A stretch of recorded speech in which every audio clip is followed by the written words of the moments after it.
paraît que je préside. Alors je vais me prendre pour la présidente. Donc Michel, on va entendre donc l'intervention de Michel Bokobzakan, qui est professeur de littérature française à l'université de Tel Aviv et qui dirige également le département de culture française. Non, je dirige l'école d'études culturelles. D'accord. Donc vous allez nous proposer une étude éclairée, une lecture éclairée par Freud de la fresque romanesque intitulée « Le philosophe anglais ou histoire de M. Cleveland » de l'abbé Antoine François Prévost d'Exil, dit l'abbé Prévost. Vous voyez, j'ai bossé, qui est un romancier, historien, journaliste, traducteur et homme d'église, français né en 1697 et mort en 1763. Il est présenté comme l'un des écrivains les plus féconds du XVIIIe siècle. Je ne dirai rien de ce texte, évidemment, car je n'ai pas lu ce roman et je ne connais pas, si ce n'est de nom, l'abbé Prévost. Par contre, je souhaiterais simplement porter à la discussion de votre exposé certains points, une fois que vous aurez exposé votre réflexion, sur l'intrication du traumatisme infantile et du récit de soi, ou, comme vous dites, de l'écriture autobiographique. Donc, je vous laisse la parole. Merci Céline. Je suis en effet une littéraire et une littéraire spécialiste du XVIIIe siècle. Donc nous allons quitter la contemporanéité pour aller vers ce siècle des Lumières qui est un siècle dans lequel écrivent de nombreux écrivains et écrivaines à la première personne, s'intéresse sans avoir conceptualisé les choses, puisque Freud n'était pas encore là, mais néanmoins s'intéresse beaucoup à ces questions identitaires qui passent à la fois par le souvenir, par l'écriture et par cette tentative, je pourrais dire, de voir s'il est possible, à travers un travail de mémoire, de mieux se comprendre dans une société qui, comme vous le savez, au XVIIIe siècle, est une société, en tous les cas, disons d'un point de vue philosophique, idéologique, quelque chose qui est là, de manière latente, une société qui se libère de Dieu. Donc l'homme se retrouve seul avec soi-même, et donc cette enquête que l'on mène par rapport à soi devient beaucoup plus difficile quand nous n'avons pas l'aide divine.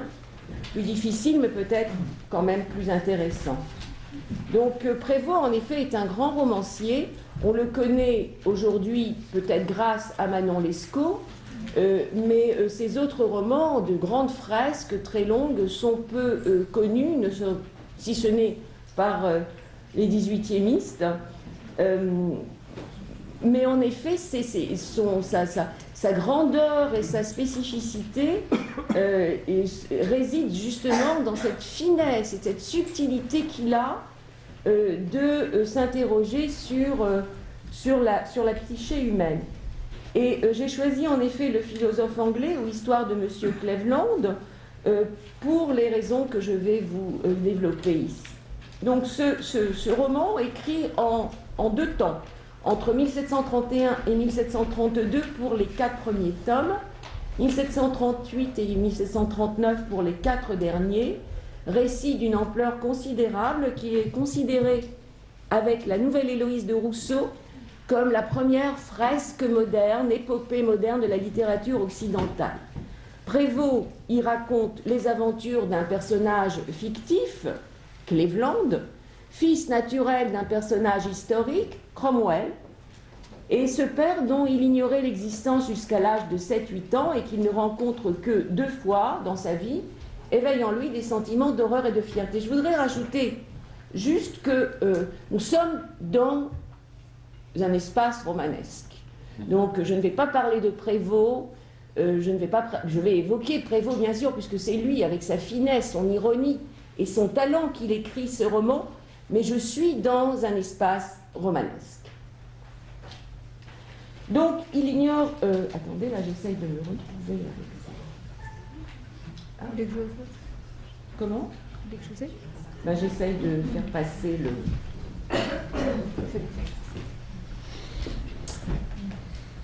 La réputation de mon père me dispense du soin de m'étendre sur mon origine. Personne n'ignore quel fut le caractère de cet homme célèbre qui tint pendant des années toute l'Europe dans l'admiration de ses vertus et de ses crimes.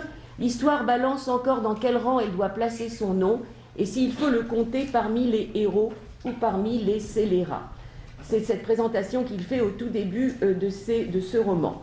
En dépit des livraisons successives d'un roman de plus de 300 pages dans son édition originale, et qui appartient sans doute à cette catégorie de romans que Marc Escola, un chercheur en littérature spécialiste du XVIIe siècle, appelle les fictions périodiques, c'est-à-dire des fictions qui s'écrivent dans l'ignorance de leur fin, parce qu'elles voient le jour sous forme de parties séparées relativement autonomes, un peu comme les séries télévisées d'aujourd'hui. Donc en dépit des nombreux rebondissements de l'intrigue, en dépit de cette structure, le roman se présente comme un ensemble cohérent dont les enjeux se situent bien au-delà du roman d'aventure de facture baroque. Le long titre intégral est significatif à cet égard. Le philosophe anglais ou Histoire de M. Cleveland, fils naturel de Cromwell, écrit par lui-même et traduite de l'anglais par l'auteur des Mémoires d'un homme de qualité. Donc, d'entrée de jeu, les bases d'un projet romanesque centré essentiellement sur 3 types de relations sont posées.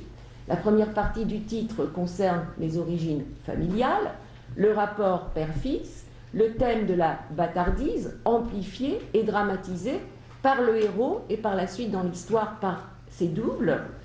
La seconde partie du titre se réfère à une affiliation générique, le roman mémoire, porté par la voix du héros qui déploie son histoire à travers le prisme de sa subjectivité et faisant maintes fois appel également à celle de son lecteur, comme par exemple cette citation « Je commence une narration que je vais accompagner de mes larmes et qui en fera couler des yeux de mes lecteurs ». Donc c'est le rapport du sujet avec un moi présent et un moi passé, un moi sur lequel on va parler, donc le moi narré et un moi narrant, qui se construit dans et à travers l'écriture, avec un rapport constant également avec ce lecteur, cet auditeur vers lequel on destine son texte. Enfin, la troisième partie concerne le passage d'une langue à l'autre dans la mesure où le texte est présenté comme un produit traduit de l'anglais, la parole directe de Cleveland, lui-même rapportant dans le roman de nombreux récits enchâssés, le récit du vicomte d'Axminster, je parlerai un peu de ses personnages, son futur beau-père, le récit de Bridge, son demi-frère, le récit de Madame Reading et bien d'autres récits enchâssés.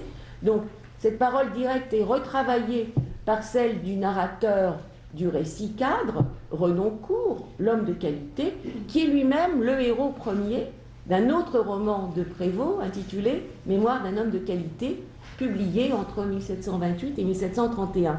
Donc nous avons ici des écrans énonciatifs qui séparent le mémorialiste homodiégétique, celui qui est dans le roman, de son lecteur. Il y a des seuils linguistiques qui nous rappellent l'utopique transitivité d'une parole adressée à l'autre et qui complexifie le rapport destinateur-scripteur et destinataire-lecteur et qui, bien entendu, nous parle également de ce que nous connaissons aujourd'hui, c'est-à-dire ce rapport entre analysant et analysé, qui n'est jamais un rapport direct, mais chaque fois traversé par des séries d'écrans. Entre les deux registres de l'histoire et du récit, de nombreuses discordances existent en effet. Prévost met en scène un mémorialiste qui insiste sur la relation très particulière qui se tisse entre lui, auteur, et les mots qui surgissent de sa mémoire. Le papier n'est point... Attendez, je vais voir si j'ai cette citation-là. Le papier n'est point un confident insensible comme il le semble, écrit Cleveland au tout début de ses mémoires. Il s'anime en recevant les expressions d'un cœur triste et passionné. Il les conserve fidèlement aux défauts de la mémoire. Il est toujours prêt à les représenter. Et non seulement cette image sert à nourrir une chère et délicieuse tristesse, elle sert encore à la justifier. Je commence donc mon récit.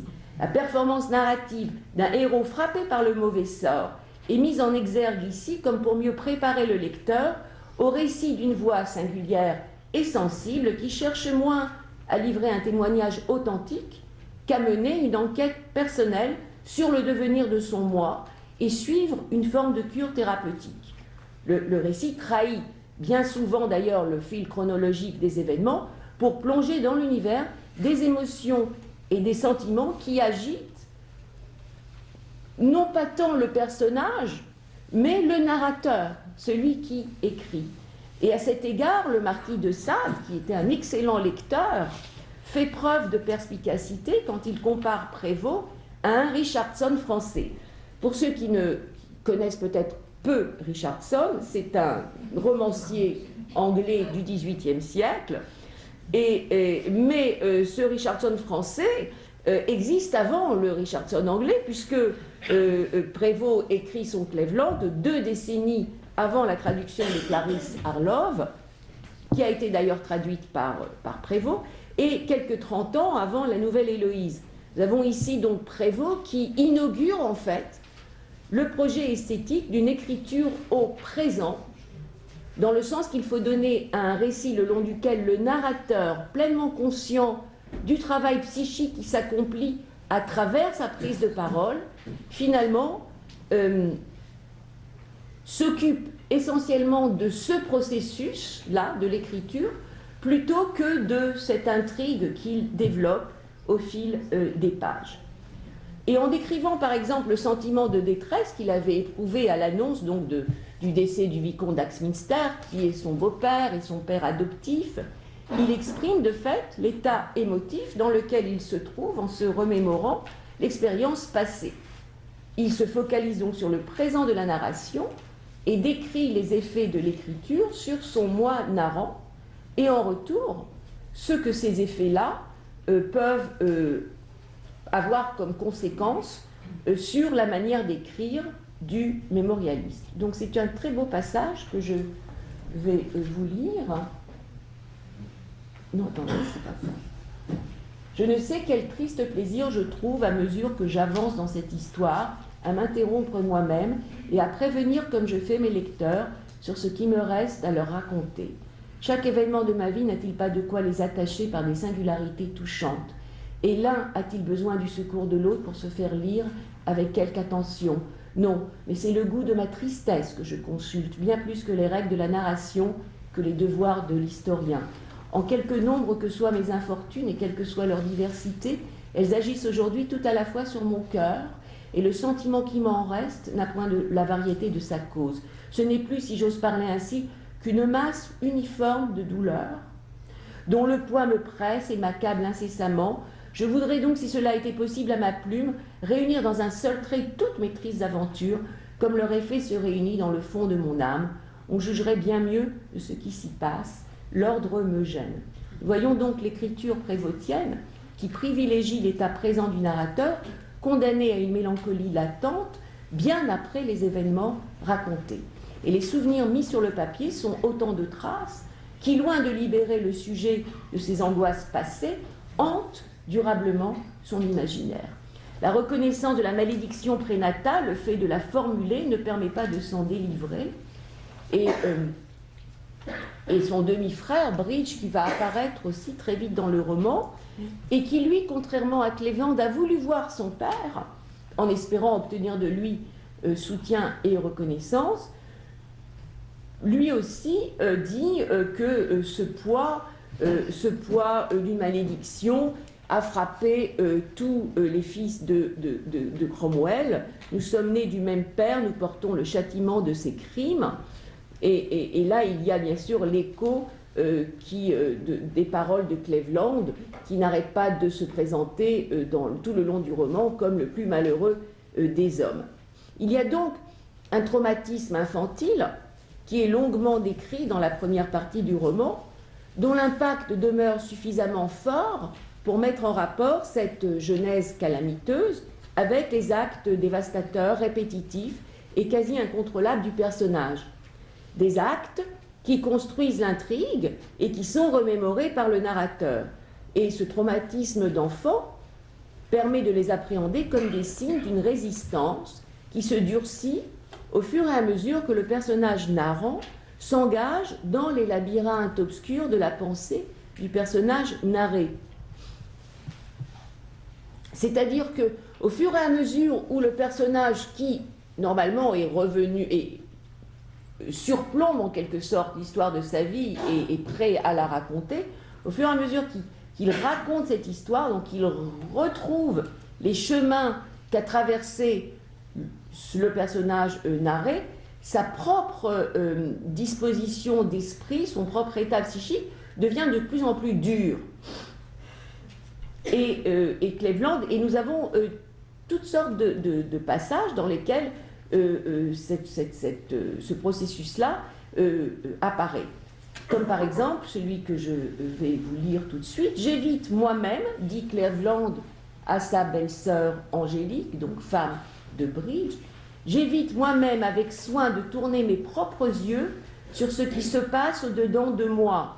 Je ne veux ni ne puis me connaître. » Donc, l'acte de remémoration que représente la mise en récit d'une vie n'aboutit pas à la délivrance bénéfique. Il faut quand même replacer ce roman à l'époque où il est écrit pour comprendre à quel point il est ici un travail extrêmement original et nouveau sur ces questions que pose la littérature. La littérature contemporaine, on en a peut-être un peu plus l'habitude, mais la littérature du XVIIIe siècle, cela est beaucoup plus étrange, mais également stimulant. Dans son article « Répétition, remémoration et perlaboration » qui a été cité quand vous avez fait cette présentation de cette journée à venir, Freud insiste sur le poids qui détermine la répétition des attitudes infantiles passives, mais parce que le répéter est un acte, le refoulé dont il est le vecteur échappe à la remémoration. Et selon Freud, la contrainte de la répétition se décline de mille manières, et c'est par la forme précise qu'elle prend, parmi la variété, pour ainsi dire, infinie de ses possibilités, que se singularise le cours d'une cure psychanalyse. Donc, dans le roman de Prévost, l'écriture se substitue à la cure. Et l'histoire raconte la répétition qui ouvre le champ de l'action. Or, cette lecture attentive de Cleveland, que j'essaye de vous présenter ici, laisse voir la désillusion d'un héros incapable de se dégager des traumas de l'enfance et ne les reconnaissant d'ailleurs qu'à moitié. Et c'est cette impasse, doublée d'un aveuglement partiel, qui devient le pivot autour duquel se construit ce roman monumental. Je vais vous faire un bref résumé de ce roman, quand même, pour vous situer un petit peu. Enfant, Cleveland se cache avec sa mère, ancienne maîtresse de Cromwell, dans la caverne de Rumney Hall en Cornouailles, pour échapper aux griffes du père meurtrier, usurpateur du trône royal. Il rencontre dans ce labyrinthe souterrain un autre proscrit, le vicomte Axminster, qui est lui aussi caché pour échapper à la vengeance de Cromwell. Il s'y trouve avec sa femme malade et sa jeune fille Fanny. Après la mort de sa mère, Cleveland vit aux côtés de sa nouvelle famille adoptive. Le décès de l'épouse d'Axminster va amener le petit groupe à quitter la grotte pour partir en France, rejoindre Charles II, le roi réfugié en France. Cleveland retrouve là-bas son grand-père maternel qui cherche à tout prix à le garder près de lui. Le vieillard va essayer de lui faire épouser une riche veuve française, Madame Lalin. Il va tromper Axminster, qui va partir en Amérique avec sa fille, alors que Cleveland, qui est amoureux de Fanny, avait déjà demandé la main de Fanny. Quand Cleveland découvre les mensonges de son grand-père, il s'embarque à son tour pour l'Amérique, il part à la poursuite de sa bien-aimée, et nous avons une très longue odyssée avec plusieurs récits enchâssés, au bout de laquelle Cleveland va finalement retrouver Fanny et va l'épouser selon les rites indiens, en usage dans la tribu des Abakis, qui les a recueillis et dont il sera pendant un temps le chef et le législateur. Le couple doit toutefois quitter la tribu avec leur fille nouvelle-née. Ils vivent parmi le peuple des Nopandes. Ils vont subir l'attaque d'une tribu cruelle de cannibales, les Rouentons. Leur fille bébé est enlevée, les parents arrivent à se sauver et ils vont parvenir, sans leur fille, qu'ils croient morte, ils vont parvenir à la Havane où ils vont s'installer auprès du grand-père maternel de Fanny. Et dans cette partie, Cleveland va apprendre également l'existence d'un demi-frère, Bridge, dont les points communs, comme je l'ai déjà mentionné, font écho avec ses propres malheurs. Les deux frères se retrouvent en Amérique, ils demeurent ensemble jusqu'à la mort tragique de Bridge, qui est une mort indirectement provoquée par les choix malheureux de Cleveland. Donc nous avons ici une première partie qui est chargée d'événements rocambolesques, de voyages, de séparation, de retrouvailles, souvent invraisemblables, alors que toute la suite du roman, qui est quand même très longue, va effectuer un trajet vers l'intime. L'histoire va se développer dorénavant autour d'obstacles d'ordre mental et affectif, les mensonges, les non-dits, les quiproquos, les silences, les malentendus, qui vont détruire le couple, la jalousie de Fanny pour Madame Lalin, qui s'est jointe à la famille de Cleveland, la jalousie de Cleveland pour Jelin, un autre personnage qui va pousser Fanny à quitter son mari et ses enfants, un profond malentendu qui est plombé par le silence des deux époux, donc la fuite de Fanny, Cleveland qui se croit victime d'une trahison, qui quitte l'Amérique, Fanny également qui quitte, qui se retrouve en France, qui se réfugie dans un couvent, Cleveland qui arrive en France, qui s'installe avec ses deux fils, il y avait deux fils en chemin, qui s'installe avec ses deux fils dans une demeure tout près du couvent. Et là, dans cette demeure, il va sombrer dans un état de détresse morbide, de mélancolie, qui atteint son paroxysme dans une scène d'infanticide avorté. Et nous avons deux compatriotes en exil, la catholique Henriette d'Angleterre et puis également un protestant anglais, Lord Clarendon, qui vont prendre Cleveland d'affection, qui vont chercher à le protéger. La première, Henriette d'Angleterre, qui connaît Fanny, va œuvrer et finalement réussir à réunir les deux époux qui enfin reviennent de leurs erreurs respectives, puisque Fanny n'a jamais trahi Cleveland et que Cleveland n'a pas trahi Fanny. Mais avant cette réunion-là, Cleveland s'était épris d'une jeune fille, Cécile de R, qui s'avère être sa fille.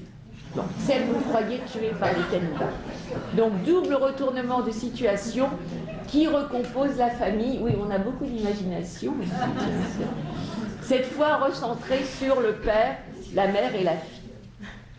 Et là, Cleveland, pensant que voilà, ça y est, tout est bien, il faut trouver un mode de vie qui enfin va les rendre heureux, décide de s'ouvrir à la société, de mener une sorte de train de vie mondain qui finalement ne convient ni à sa femme ni à sa fille.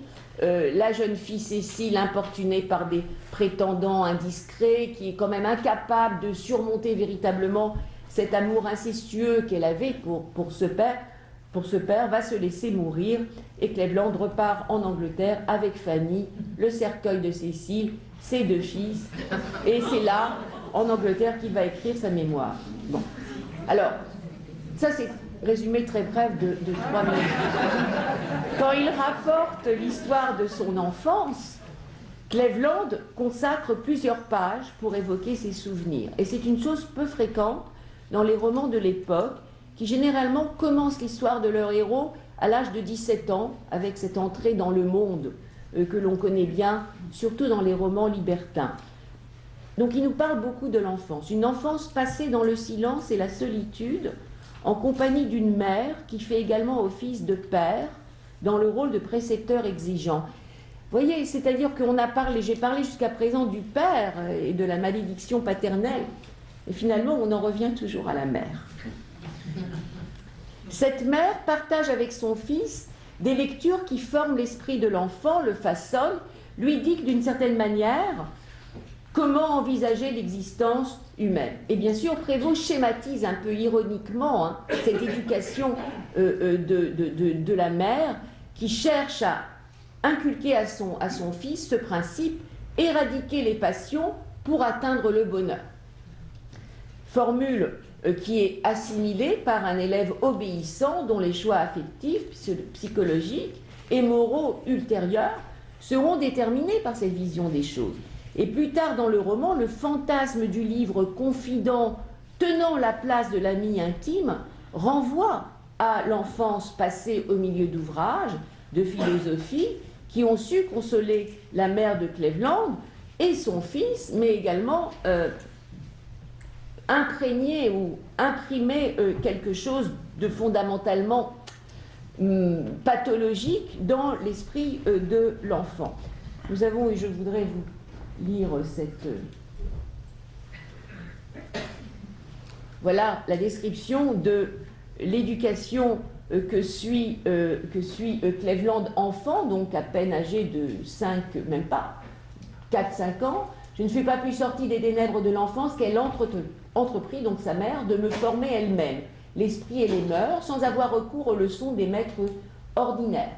Elle avait recueilli tous les bons auteurs des derniers siècles et elle y avait ajouté les meilleures traductions des ouvrages des anciens.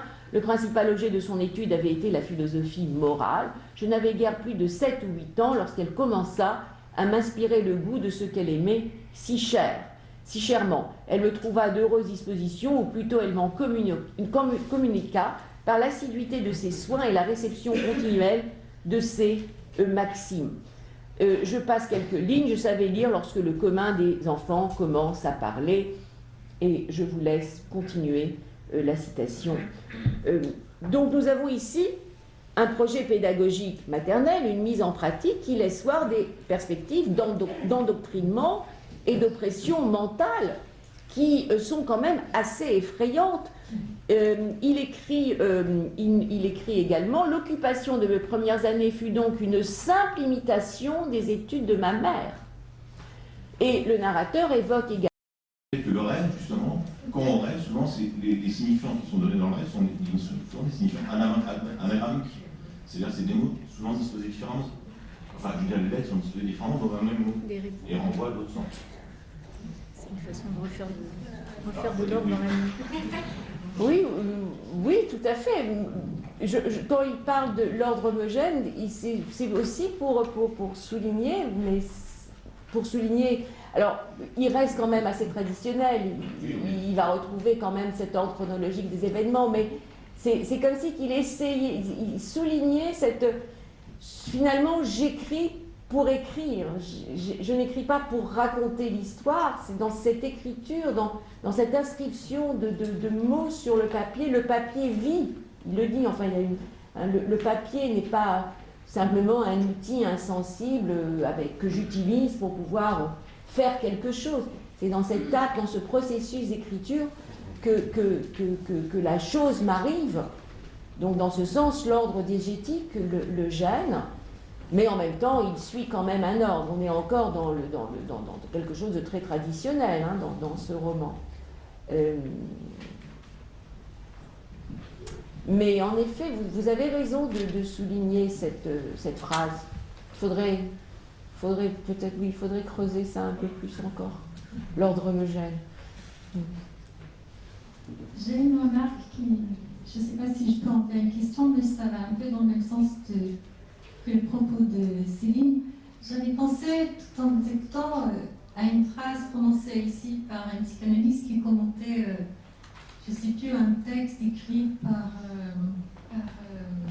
un peintre, je me rappelle même du peintre, c'est François Gontret qui parlait justement de l'animation du nouveau texte par la même antécédence qui tremblait l'original. Donc c'est cette mise en abîme de différentes éditions de la mémoire et de ce que vous avez souligné comme interface entre le personnage narrant et le personnage généré. Et quelque part, il y a cette interface. Et vous y trouvez aussi en tant que lectrice, et même si, même si vous êtes littéraire dans le romanesque, il est possible quand même de reconstruire, non ? De reconstruire ce trouble qui parcourt le texte que nous lisons, et de reconstruire cette antécédence, non ? Dans un travail de reconstruction. Nous, oui. Oui. Enfin, oui, bien sûr, c'est ce que j'essaye de faire. Enfin, oui, bien sûr. On peut prendre encore une question. Oui, je ne sais pas si j'ai bien écouté, mais il y a un moment mélancolique, enfin, quand vous parlez du fait qu'il veut se tuer ses enfants, Oui. ça me paraît quand même un épisode important. Enfin, je sais pas, Très important. Oui, voilà. Oui, c'est un épisode très important. C'est l'épisode qui, justement, qui est en quelque sorte la conclusion de cette période de solitude dans la bibliothèque de Saumur. Donc, il arrive en France. Il arrive en France après la disparition de Fanny. Il ne sait pas encore, il n'a pas encore retrouvé. Il est persuadé qu'il a été trahi par elle. Il ne sait pas qu'elle se trouve à 2 pas de chez lui. Et il essaye de se retrouver après ce retour d'Amérique. Ça n'a pas à voir avec son enfance, les circonstances de son père, enfin, etc. Bah, Vous avez parlé ? Oui, mais alors, ce que j'ai essayé de dire, c'est que d'une part, on voit, il charge son père de toute la responsabilité de cette décision désespérée qui est de se suicider et de mettre fin à sa vie, à celle de ses enfants. Donc, c'est la malédiction paternelle. Mais en même temps, ce qui est très clair, c'est également le poids maternel qui est là. Parce que au lieu de, il est resté enfermé dans cette bibliothèque, comme il a été enfermé dans cette grotte, plongé dans les livres, ne trouvant aucune solution, aucune ouverture, les livres ne lui donnant aucun horizon. Juste au moment où il devient père. Juste au moment où il devient père. Ah, il était déjà père auparavant. Oui. Mais oui, mais quand on veut tuer ses enfants, c'est pas banal. C'est pas banal. Non, c'est pas vrai. Juste avant, si vous me permettez, deux, trois remarques. D'abord, par rapport à ce que vous avez évoqué, je vous rappelle que la bibliothèque de Babel contient tous les livres, même ceux qui n'ont pas été écrits. C'est-à-dire qu'il y a un ordonnancement infini. C'est ce qui permet à chacun de s'y lancer. Bon. Permettez-moi de dire non, parce que c'est un nombre fini mathématiquement. Oui, mais dans l'imaginaire, c'est infini. Dans l'imaginaire, c'est infini. En tout cas, chez Borges, les livres non écrits font partie de la bibliothèque. Bon. Alors, l'intervention de Gantrez était sur Cézanne. Et c'est un point. Il a écrit un très joli livre dans la collection de Frontalis, l'un et l'autre, Le petit chemin de Tolonais. Bon. Et il dit quelque chose, en effet, lorsque ces différentes interfaces interagissent avec elle, il dit quelque chose pour la peinture qui est aussi vrai pour la littérature, c'est que nous sommes des spectateurs qui faisons le tableau. C'est le spectateur qui fait le tableau. C'est le lecteur qui fait le livre, puisque nous n'avons pas la même lecture, nous n'avons pas la même vision, parce que nous n'avons pas la même mémoire et nous ne nous pas aux mêmes éléments perceptifs. Et que si les gens écrivent, c'est pour être lus. C'est pour être lus par des frères, lecteurs, mon frère, pour être lus et interprétés. Et interprétés, eux qui ne le peuvent pas, parce qu'ils sont dans les raies d'un certain nombre de défenses complexes. Bon. Même s'ils vous disent le contraire, bien sûr.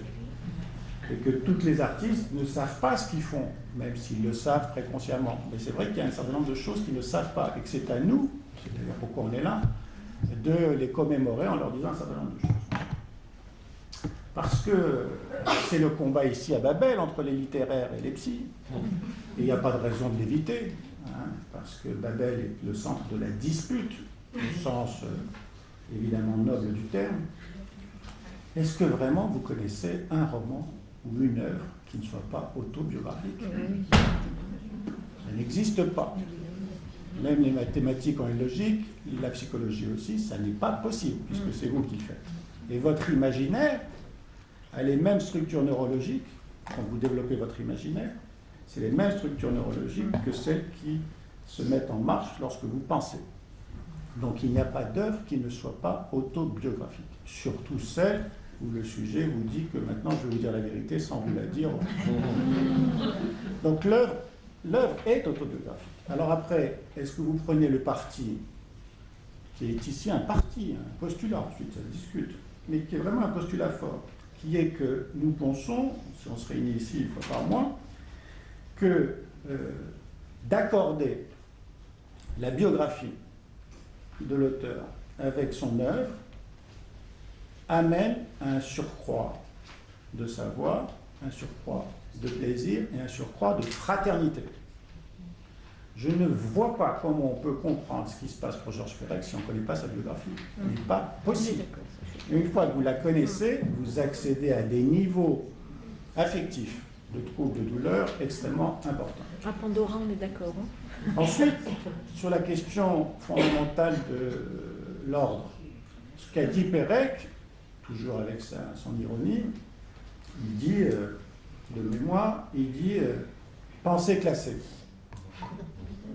C'est-à-dire que la pensée est dangereuse, c'est pour ça qu'ils viennent dans ce service de psychiatrie. La pensée est dangereuse, c'est pour ça qu'elle est attaquée par les cultures de la barbarie. On est dans un monde où la pensée est attaquée, parce qu'elle est dangereuse.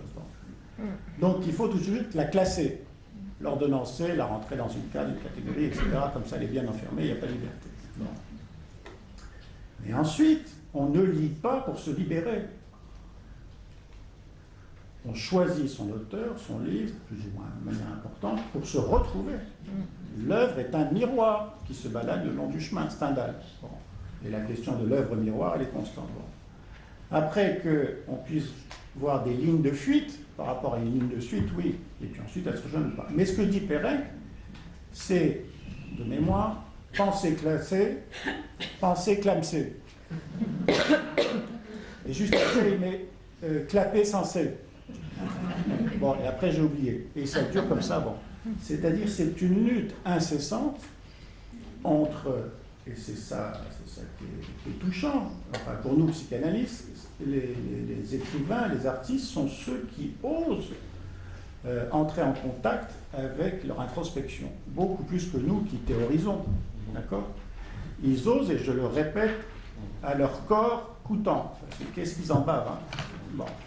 Donc ils le font et ils nous invitent à le faire, et on essaye d'oser le faire, mais eux ils vont beaucoup plus loin parce que c'est un besoin impérieux, et ils nous enseignent quelque chose sur la nature humaine de la plus profonde introspection,